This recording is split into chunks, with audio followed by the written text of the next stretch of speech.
বিসমিল্লাহির রহমানির রহিম। আমরা এখন প্রোনেটের যে আউটডোর কেবল আনবক্সিং করতেছি। এখান থেকে যে আমাদের প্রোনেটের আউটডোর কেবল,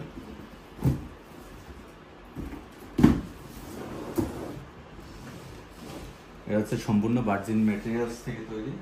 এবং এখানে আমরা একটা জিনিস দেখবো আমরা, যে আউটডোরে নর্মাল যে মার্কেটে কেবলগুলো পাওয়া যায় বিভিন্ন ব্র্যান্ডের, যেমন এটা একটা আউটডোর কেবল, অল্প অল্প করে আমি কিছু কেবল নিয়ে আসছি।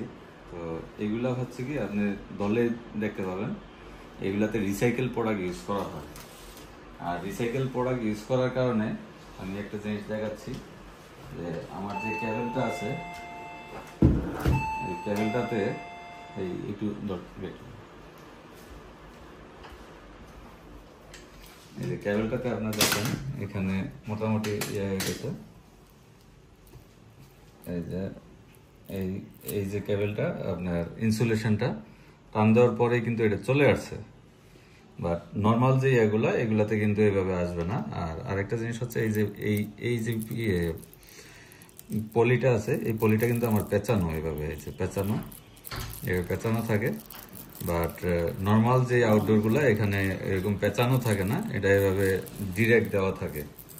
ডিরেক্ট দেওয়ার কারণে এগুলো হয় কি, এগুলাতে মার্কেটে অনেক আউটডোর, আসলে জেনুইন আউটডোর বলা যায় না ওটাকে, ওটা ডিরেক্ট দেওয়ার কারণে অনেক জায়গায় মিস করে। আর মিস করলে কিন্তু এটা বৃষ্টির দিনে বৃষ্টির পানি, এরপর যেই উদ্দেশ্যে আমরা আউটডোরটা ইউজ করি ওই উদ্দেশ্য কিন্তু পারপাস সার্ভ হয় না।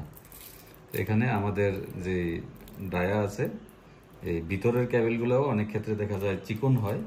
আমাদের কিন্তু একজ্যাক্ট যেই কনফিগার দেওয়া আছে ওই কনফিগার অনুযায়ী আমরা তৈরি করছি, এবং সম্পূর্ণ ভার্জিন ম্যাটেরিয়ালস।